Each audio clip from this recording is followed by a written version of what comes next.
हरे कृष्णा। इस प्रकार राजाओं को उल्हाना देने के पश्चात राजा इन सब बातों को सुनते हुए चुपचाप खड़े रह जाते हैं। इस प्रकार राजाओं से धर्म की बातें कहकर धर्मराज उनके पाप पंक की शुद्धि के लिए अपने दूतों से इस प्रकार कहते हैं, ओ चंड, ओ महाचंड, तुम इन राजाओं को पकड़ कर ले जाओ और क्रमशः नरक की आग में डालकर इनके पापों से इन्हें शुद्ध करो। तब वे दूत शीघ्र ही उठकर राजाओं के पैर पकड़ लेते हैं तथा उन्हें बड़े वेग से आकाश में घुमाकर ऊपर फेंकते हैं। तत्पश्चात उन्हें पूरा बल लगाकर तपाई हुई शिला पर बड़े वेग से पटकते हैं, मानो किसी महान वृक्ष पर वज्र से प्रहार कर रहे हों। शिला पर गिरने से उनका शरीर चूर चूर हो जाता है, रक्त के स्रोत बहने लगते हैं और जीव अचेत और निश्चेष्ट हो जाता है।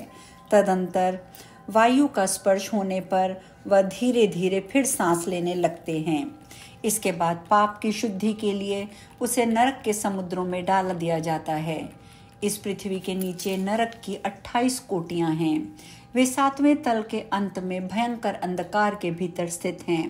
उनमें पहली कोटि का नाम घोरा है, उसके नीचे सुघोरा, तीसरी अति घोरा, चौथी महाघोरा, 5वीं कोटि घोर रूपा है, छठी का नाम तरल तारा, 7वीं का भयानका, 8वीं काल रात्रि, 9वीं भयोत्कटा।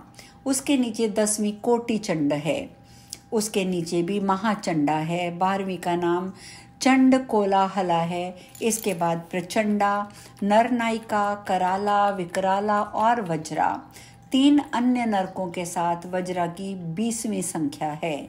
इसके सिवा त्रिकोणा, पंचकोणा, सुदीर्घा, परिवर्तुला, सप्तभौमा, अष्टभौमा, दीप्ता और माया, ये 8 और हैं।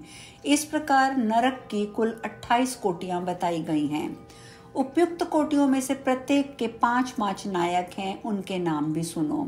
उनमें पहला रौरव, जहाँ देहधारी जीव रोते हैं, दूसरा महारौरव, जिसकी पीड़ाओं से बड़े बड़े जीव भी रो देते हैं, तीसरा तम, चौथा शीत और 5वां उष्ण है। ये प्रथम कोटि के 5 नायक माने जाते हैं। इसके सिवा सुघोर, सुतम, तीक्ष्ण, पद्म, संजीवन, शठ, महामन्य, महामाय, अतिलोम, सुभीम, कटकंक, तीव्रवेग, कराल, विकराल, प्रकंपन, महापद्म, सुचक्र, कालसूत्र, प्रदर्दन, सुचिमुख, सुनेमी, खादक, सुप्रदीक, ऋतक्रतु, सोहमानाथ, सिंहानंद, व्याघ्रनन, मृगानन, शुक्रानन, नरक सर्प, कूर्म, वायस, ग्रेग, पूर्ति मुक्तिका, श्रवभोजन, संकाट, पुरीश, अंश प्रमर्दमा, भीषण, एकापद, अवतीव्र और अविची। ये अविची अंतिम नरक है। इस प्रकार ये क्रमशः 5 के 28 समूह हैं, जिनके बारे में ये माने जाते हैं। एक एक समुदाय एक एक कोटि का नायक है। रौरव से लेकर अविची तक कुल 140 नरक माने गए हैं। इन सब में पापी मनुष्य अपने अपने कर्मों के अनुसार डाले जाते हैं और जब तक भांति भांति की यातनाओं द्वारा उनके कर्मों का भोग समाप्त नहीं हो जाता, तब तक वे उसी में पड़े रहते हैं। जैसे सुवर्ण आदि धातु जब तक उसकी मैल ना जल जाए तब तक आग में तपाया जाता है, इसी प्रकार पापी पुरुष पाप क्षय होने तक नरकों की आग में शुद्ध किए जाते हैं। इस प्रकार क्लेश सहकर जब वे प्रायः शुद्ध हो जाते हैं, तब शेष कर्मों के द्वारा पुनः इस पृथ्वी पर आकर जन्म ग्रहण करते हैं।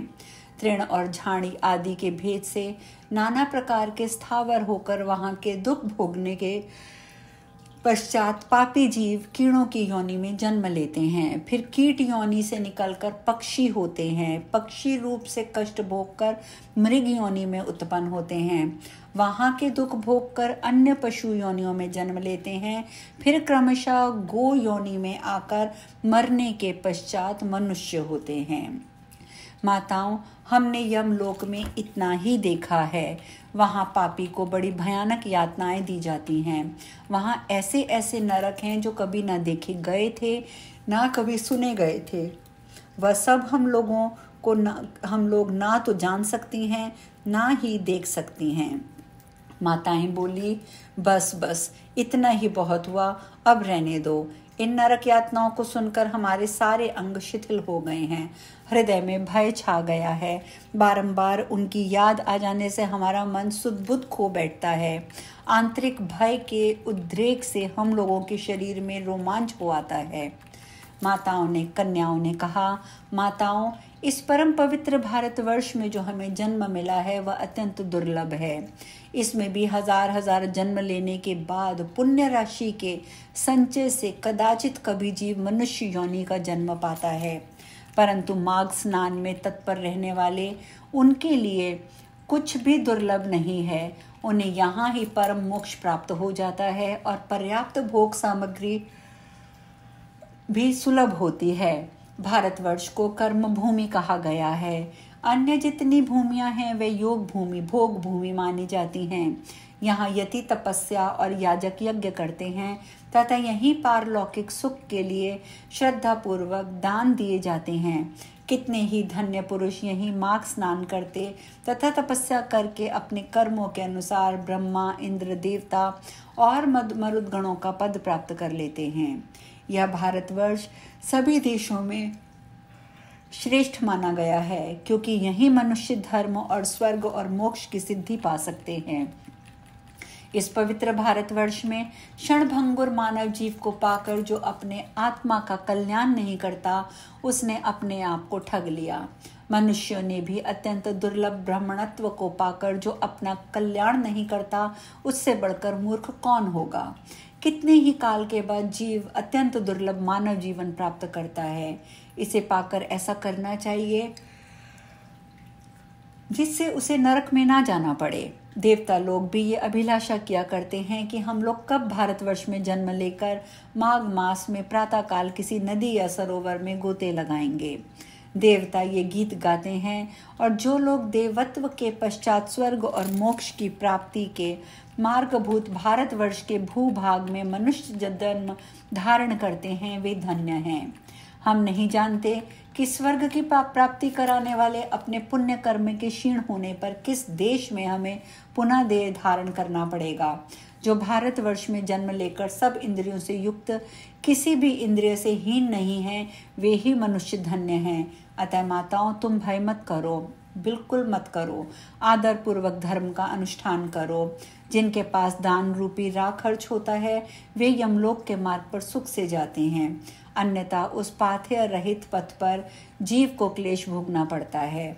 ऐसा जानकर मनुष्य पुण्य करे और पाप छोड़ दे। पुण्य से देवत्व की प्राप्ति होती है, अधर्म से नरक में गिरना पड़ता है।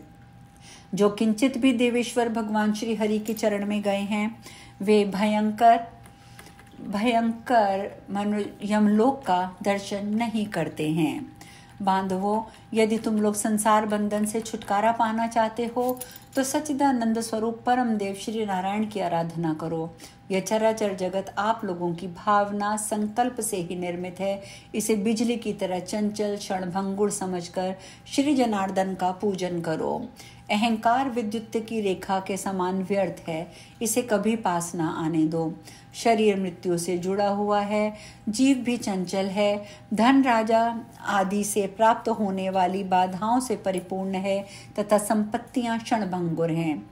माताओं, क्या तुम नहीं जानती, आधी आयु तो नींद में चली जाती है, कुछ आयु भोजन आदि में समाप्त हो जाती है, कुछ बालकपन में, कुछ बुढ़ापे में और कुछ विषय भोगों के सेवन में बीत जाती है। फिर कितनी आयु लेकर तुम धैर्य करोगी। बचपन और बुढ़ापे में तो भगवान के पूजन का अवसर प्राप्त नहीं होता। अतः इसी अवस्था में अहंकार शून्य होकर धर्म करो। संसार रूपी भयंकर गड्ढे में गिरकर नष्ट ना हो जाओ। ये शरीर मृत्यु का घर है तथा आपत्तियों का सर्वश्रेष्ठ स्थान है। इतना ही नहीं, ये रोगों का भी निवास स्थान है तथा मल आदि से भी अत्यंत दूषित रहता है। माताओं, फिर किस लिए इसे स्थिर समझकर तुम पाप करती हो। यह संसार निस्सार है और नाना प्रकार के दुखों से भरा है। इस पर विश्वास नहीं करना चाहिए, क्योंकि एक दिन तुम्हारा निश्चय ही नाश होने वाला है। बांधवों, तुम सब लोग सुनो। हम बिल्कुल सच्ची बात बता रही हैं। शरीर का नाश बिल्कुल निकट है, अतः श्री जनार्दन का पूजन अवश्य करना चाहिए। सदा ही श्री विष्णु की आराधना करते रहो। यह मानव शरीर अत्यंत दुर्लभ है। बंधुओं, स्थावर आदि योनियों में अरबों खरबों बार भटकने के बाद इस तरह मनुष्य शरीर प्राप्त होता है।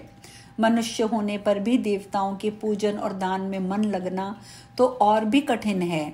माताओं, योग बुद्धि सबसे दुर्लभ है। जो दुर्लभ मनुष्य शरीर को पाकर सदा ही श्री हरि का पूजन नहीं करता, वह आप ही विनाश करता है। उससे बढ़कर मूर्ख कौन होगा।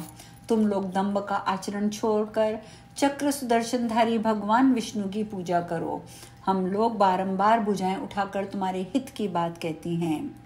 सर्वथा भक्ति पूर्वक भगवान विष्णु का पूजन करना चाहिए।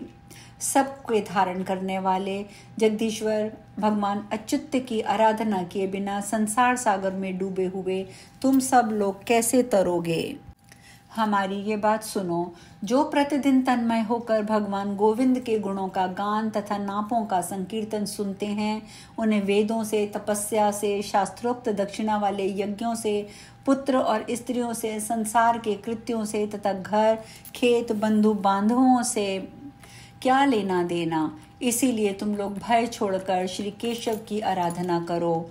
शालिग्राम शिला का निर्मल एवं शुद्ध चरणामृत पियो और भगवान विष्णु के दिन एकादशी को उपवास किया करो। जब सूर्य मकर राशि पर स्थित हो उस समय प्रतिदिन प्रातःकाल स्नान करो। साथ ही पति की सेवा में लगी रहो। नरक का भय तो तुम्हें दूर ही छोड़ देना चाहिए, क्योंकि सब पापों का नाश करने वाली पवित्र एकादशी तिथि प्रत्येक पक्ष में आती है। फिर तुम्हें नरक से क्यों भय लग रहा है।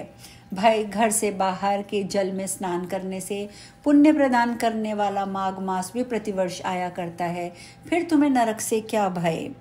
वशिष्ठ जी कहते हैं, राजन, वे कन्याएं अपनी माताओं से इस प्रकार कहकर पुनः माघ स्नान, उपवास, व्रत, धर्म और दान आदि करने लगीं। आज हम कथा में यहीं विश्राम लेंगे। शेष कल। हरे कृष्णा।